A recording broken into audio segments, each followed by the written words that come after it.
बच्चों नमस्ते। मैं doctor R K Katewa, department of EAFM, government girls college Jhunjhunu. आज अपन चर्चा करेंगे उदासीनता वक्र विश्लेषण या तटस्थता वक्र विश्लेषण इन डिफरेंस कर्व। इस टॉपिक को अपन ने दो भागों में बांटा है। आज इस लेक्चर में जो अपन बात करेंगे उसमें इसका परिचय, अर्थ, परिभाषा और इसकी प्रमुख मान्यताएं और प्रतिस्थापन की सीमांत दर और उदासीनता वक्र विश्लेषण की विशेषताएं, ये चीज़ें आज अपन इस टॉपिक में अपन चर्चा करेंगे। आपके सामने जो मैंने चीज़ें दिखा रखी हैं, डायग्राम और टेबल ये दिखा रखी हैं, इस पर भी सारी डिस्कशन होना है। इसका बचा हुआ शेष पार्ट है वो फिर नेक्स्ट लेक्चर में अपन उसको कवर करेंगे। तो आज अपन इस पर चर्चा करते हैं उदासीनता वक्र विश्लेषण या तटस्थता वक्र विश्लेषण। ये कहाँ से शुरुआत इसकी हुई है, कैसे ये नाम सामने आया, तो इसके संबंध में मैं कहना चाहूँगा कि ये उदासीनता वक्र विधि का प्रयोग नया नहीं है बल्कि बहुत पुराना है। सबसे पहले अंग्रेज अर्थशास्त्री एजवर्थ ने मांग पर प्रतियोगी तथा पूरक वस्तुओं के प्रभाव का अध्ययन करने के लिए उदासीनता वक्रों का प्रयोग किया था। इसके बाद उदासीनता वक्रों का प्रयोग यूरोपीय देशों के अर्थशास्त्रियों द्वारा अधिक किया गया। वास्तव में पेरेटो ने सबसे पहले उपयोगिता की व्याख्या के लिए क्रम सूचक दृष्टिकोण का उल्लेख किया था। उन्होंने उपयोगिता को अमापनीय माना था। उनका कहना था कि प्रत्येक व्यक्ति के लिए विभिन्न वस्तुओं के बीच प्राथमिकता क्रम तैयार किया जा सकता है तथा उसे उदासीनता वक्रों द्वारा व्यक्त किया जा सकता है। इसके बाद रूसी अर्थशास्त्री स्टल्स्की ने अपने लेख में पेरेटो की तटस्थता विश्लेषण विधि को स्पष्ट किया था।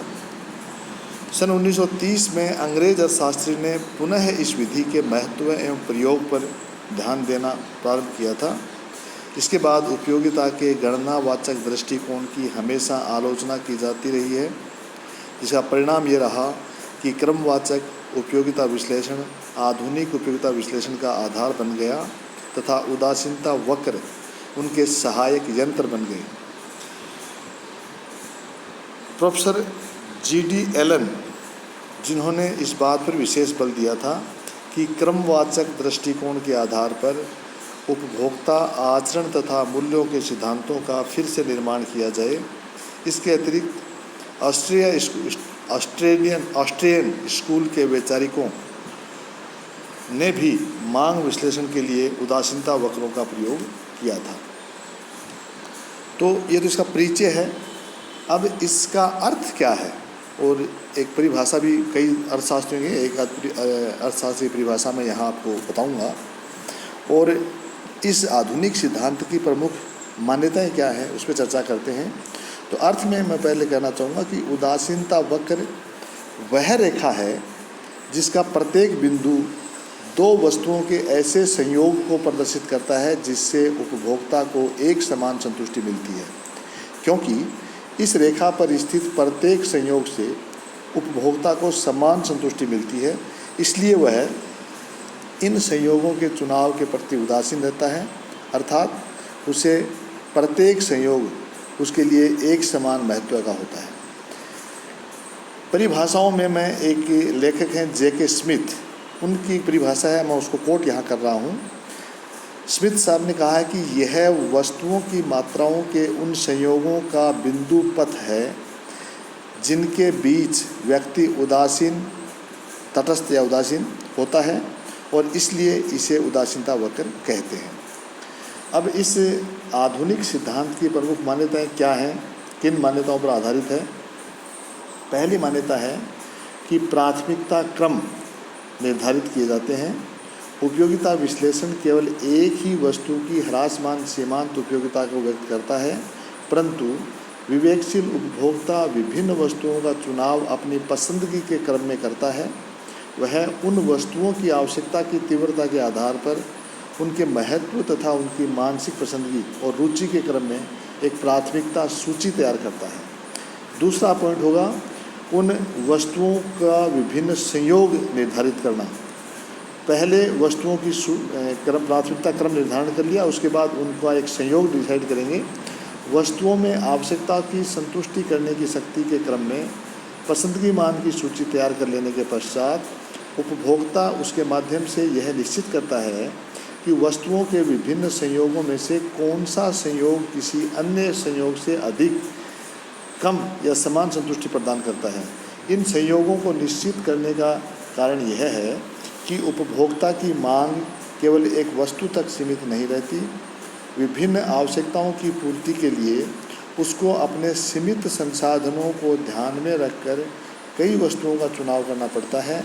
एक दी हुई कीमत पर उपभोक्ता वस्तुओं के कुछ ही संयोग को खरीद सकता है जिनको वह सबसे अधिक पसंद करता है। इस प्रकार प्राथमिकता क्रम के आधार पर वस्तुएं क्रय करता है। फिर नेक्स्ट पॉइंट है इसमें वस्तुओं का समरूप तथा विभाज्य होना। उदासीनता वक्र विश्लेषण इस मान्यता पर आधारित है कि उपभोक्ता जिन वस्तुओं का उपभोग कर रहा है वे वस्तुएं छोटे छोटे टुकड़ों में विभाजित की जा सकती हैं तथा एक समान या समरूप है। विवेकपूर्ण व्यवहार। उपभोक्ता का व्यवहार विवेकपूर्ण होता है। दूसरे शब्दों में अगर मैं कहूँ तो अधिकतम संतुष्टि प्राप्त करने का उद्देश्य हर उपभोक्ता का होता है।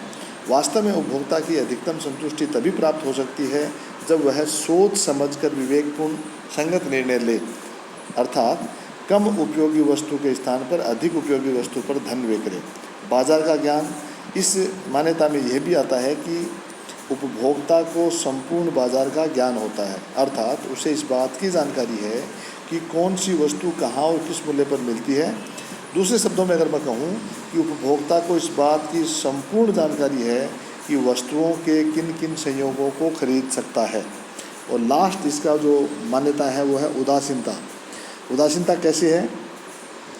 जब उपभोक्ता सभी संयोगों को एक समान पसंद करता है तो वह सबके प्रति उदासीन रहेगा, यानी उसे पता है कि उसके हिस्से में जो भी संयोग आएगा उससे मिलने वाली संतुष्टि उतनी ही होगी जितनी कि किसी अन्य संयोग से होगी। इस प्रकार वह जो भी संयोग खरीदेगा उससे उसे एक समान उपयोगिता प्राप्त होती हुई होगी, इसलिए वह किसी भी संयोग के प्रति उदासीन रहता है, किसी भी संयोग के प्रति आकर्षित नहीं होता। तो ये है इनकी मान्यताएं। अब आते हैं उदासीनता तालिका। तो देखिए तालिका में हमने देखा है, आपके सामने मैंने टेबल बना रखी है। उदासीनता तालिका दो या दो से अधिक वस्तुओं के ऐसे विभिन्न संयोगों को दर्शाती है जो किसी व्यक्ति को समान रूप से संतोष प्रदान करते हैं।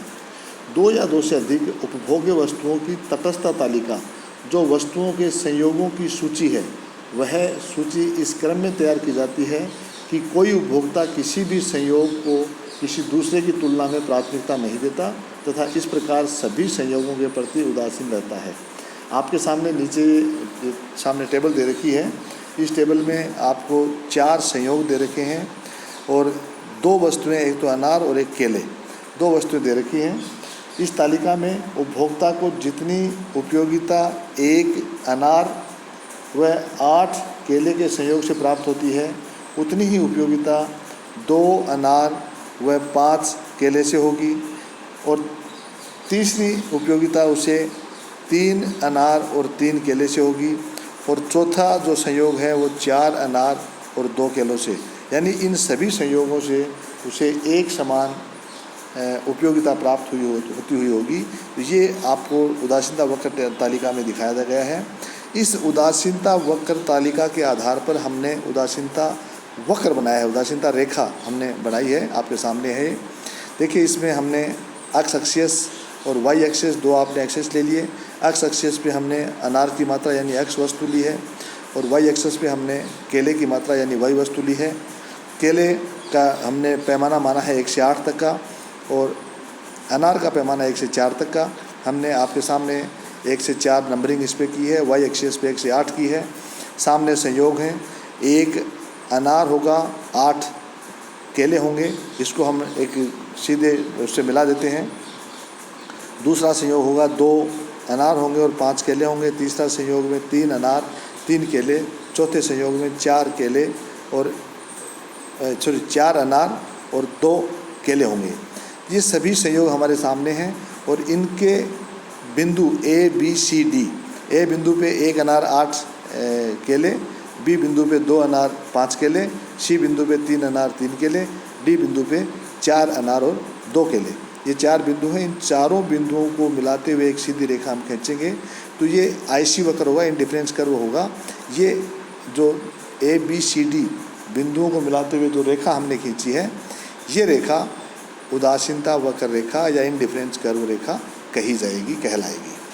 अब यहाँ हमने एक चीज़ देखी है कि हमने पहले 1 अनार लिया, 8 सेब लिए, फिर अनार 1 बढ़ाया तो उसकी जगह हमने केले 3 घटा दिए, फिर हमने अनार 1 बढ़ाया, फिर हमने केले 2 घटा दिए, फिर हमने अनार 1 और बढ़ाया, फिर केले हमने 1 केला घटा दिया। तो ये जो अनार को लेने की जगह है, केले छोड़ने की जगह है, जो स्थिति है, इसे हम कहेंगे प्रतिस्थापन, यानी एक वस्तु के स्थान पे दूसरी वस्तु को काम में लेना। तो एक वस्तु अनार की जगह है, हम केलों की जगह हम अनार बढ़ा रहे हैं, केले कम कर रहे हैं। तो ये प्रतिस्थापन स्थिति है। तो प्रतिस्थापन की सीमांत दर क्या होगी, ये मैंने आपके सामने नीचे टेबल दिखा रखी है।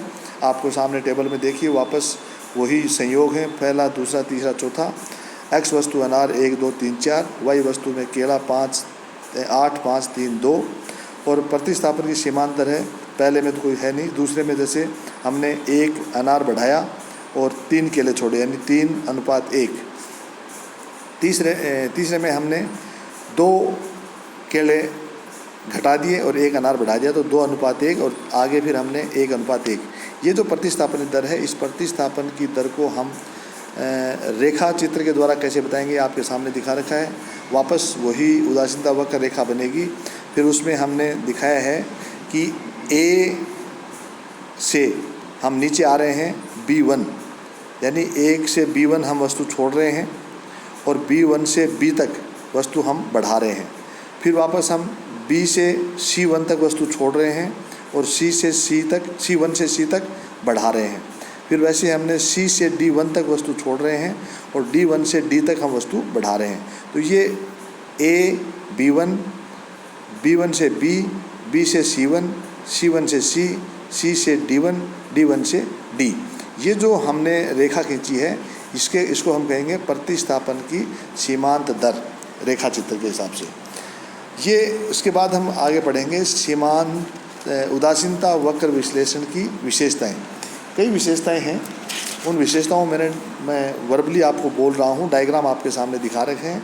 जैसे कि पहली विशेषता है ऊंचा तटस्थता वक्र संतुष्टि के ऊंचे स्तर को बताता है। इसमें मैंने 2 आपको आईसी वक्र दिखा रखे हैं, IC1 इंडिफरेंस कर्व 1 और इंडिफरेंस कर्व नंबर 2, 2 हमने अपने दिखा रखे हैं।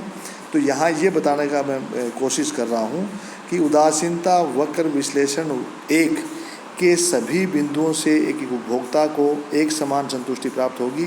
ठीक वैसे ही उदासीनता वक्र नंबर 2 के भी विभिन्न बिंदुओं से उपभोक्ता को एक समान संतुष्टि प्राप्त होगी। लेकिन उदासीनता वक्र विश्लेषण 1 और उदासीनता वक्र नंबर 2, इन दोनों में डिफरेंस है कि उदासीनता वक्र 1 से मिलने वाली उपयोगिता उदासीनता वक्र 2 से मिलने वाली उपयोगिता की बजाय कम होगी, अर्थात उदासीनता वक्र नंबर 2 से मिलने वाली उपयोगिता ज़्यादा होगी। तो 2 जो आईसी वक्र अगर एक ही डायग्राम में है, तो ऊंचा तटस्थता वक्र जो है IC2 जो दाहिनी तरफ ऊपर की तरफ है, उससे मिलने वाली उपयोगिता ज़्यादा होगी। दूसरा जो पॉइंट है वो है कि तटस्थता वक्र कभी भी एक दूसरे को आपस में काटते नहीं है, जैसे कि 2 नंबर में दिखा रखा है, ऐसा कभी नहीं होगा। यानी उदासीनता वक्र पैरेलल चल सकते हैं, आपस में एक दूसरे को काटते हुए कभी नहीं होंगे। तो ये भी आपको दूसरी विशेषता मैंने बताई है। तीसरी विशेषता में मैंने आपको बताया है कि तटस्थता वक्र एक्स एक्सिस और वाई एक्सिस को कभी भी स्पर्श नहीं करेंगे, जैसे कि मैंने इसमें आपको स्पर्श करवा रखा है, ऐसा कभी नहीं होगा। तो क्या होगा, हमेशा ये एक्स एक्सिस और वाई एक्सिस से ऊपर रहेंगे, कभी भी इसको काटते हुए नहीं होंगे। चौथी विशेषता मैंने आपको नीचे 3 डायग्राम आपको बना रखे हैं। एक डायग्राम में इंडिफरेंस कर्व की रेखा हमने नीचे बाईं ओर से ऊपर दाहिनी ओर भेज रखी है। दूसरे में हमने एक्स एक्सिस को छू करके सीधी रेखा हमने खींच रखी है। और तीसरे इस डायग्राम में हमने दूसरे में वाई एक्सिस को छू करके सीधी रेखा खींच रखी है और तीसरे में हमने एक्स एक्सिस को छू करके सीधी रेखा खींच रखी है। तो ये तीनों ही अवस्थाएं उदासीनता वक्र में नहीं होंगी। हमें यह भी ध्यान रखना है कि उदासीनता वक्र हमेशा ऊपर बाईं ओर से नीचे दाहिनी ओर गिरता हुआ ही होगा।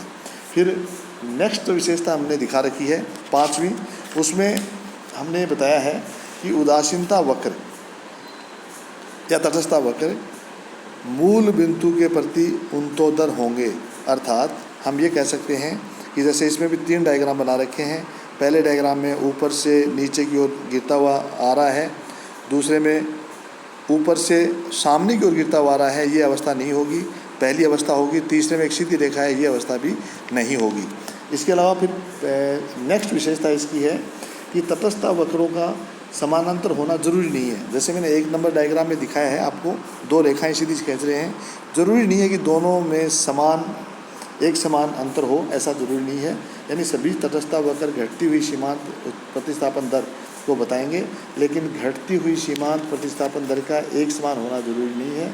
सामान्य रूप से यह दर भिन्न भिन्न हो सकती है, लेकिन पूर्ण स्थानापन्न वस्तुओं में यह दर एक समान हो सकती है और वहाँ इंडिफरेंस वक्र समानांतर होते हैं, किंतु पूर्ण स्थानापन्न वस्तुओं को एक ही वस्तु माना जाता है। अतः तटस्थता वक्र समानांतर हों ऐसा आवश्यक नहीं है। अगली विशेषता के रूप में मैं ये कहूँगा कि पूरक वस्तुओं का तटस्थता वक्र में एक निश्चित अनुपात में प्रयोग की जाने वाली 2 पूर्णतया पूरक वस्तुओं के लिए इंडिफरेंस वक्र का आकार एल आकृति का होता है। अर्थात वह 2 आधार रेखाओं के रूप में हो सकता है, जिसमें एक रेखा ओ एक्स के समानांतर, दूसरी रेखा ओ वाई के समानांतर होगी। दोनों रेखाएं एक दूसरे से 90 डिग्री के कोण पर मिलती हैं। रेखा चित्र जो मैंने इसमें दिखाया नहीं है, अगर वो दिखाएंगे तो हम एल शेप में उसको अपन दिखाएंगे। इसलिए हम ये कह सकते हैं कि 2 पूर्ण पूरक वस्तुओं में से किसी वस्तु की मात्रा बढ़ा दी जाए तो दूसरी उसी अनुपात में वृद्धि न की जाए तो वस्तु की अतिरिक्त इकाई बेकार हो जाएगी। अतः ये स्पष्ट है कि पूर्ण पूरक वस्तुएं एक साथ एक निश्चित अनुपात में ही खरीदी जाती हैं। और लास्ट इसकी विशेषता जो है वो है कि तटस्थता वक्र गोलाकार भी हो सकता है। यानी एक अर्थशास्त्री हैं जे.के. मेहता, इन्होंने कहा है कि इंडिफरेंस कर्व गोलाकार भी हो सकता है, किंतु इसे सिद्ध करना कठिन है। किसी एक वस्तु की निरंतर अधिक मात्राएं प्रयोग करने पर एक सीमा पर उपभोक्ता पूर्ण संतुष्टि के बिंदु पर पहुंच जाता है। इसके पश्चात भी यदि वह उस वस्तु की अतिरिक्त इकाइयाँ प्रयोग में लाता है तो उसे उपयोगिता या संतुष्टि के स्थान पर अनुपयोगिता या ऋणात्मक उपयोगिता प्राप्त होने लगती है। ऐसी स्थिति में वह किसी दूसरी वस्तु की मात्रा को कम करने की बजाय वृद्धि करने लगता है ताकि पहली वस्तु को प्राप्त ऋणात्मक उपयोगिता की क्षतिपूर्ति कर सके। ऐसी स्थिति में तटस्थता वक्र गोलाकार आकृति का हो सकता है। तो बच्चों, आज अपन ने उदासीनता वक्र विश्लेषण में पहला पार्ट पढ़ा है, जिसमें इसका परिचय और अर्थ, परिभाषा और मान्यताएं और उदासीनता तालिका, उदासीनता रेखा या वक्र, तटस्थता प्रतिस्थापन की सीमांत दर, प्रतिस्थापन की सीमांत दर का रेखा चित्र और उदासीनता वक्र विश्लेषण की विशेषताएं। अब अपन नेक्स्ट टॉपिक में कल पढ़ेंगे, उसमें कीमत रेखा और बजट रेखा क्या है और कीमत रेखा बजट रेखा के बाद उपभोक्ता का संतुलन कैसे होता है, कीमत रेखा बजट रेखा में कैसे परिवर्तन होता है और उपभोक्ता का संतुलन कैसे होता है, और फिर उपभोक्ता के संतुलन पर कीमत और आय का क्या प्रभाव पड़ता है। ये बातें अपन नेक्स्ट टॉपिक में पढ़ेंगे। धन्यवाद। जय हिंद, जय भारत।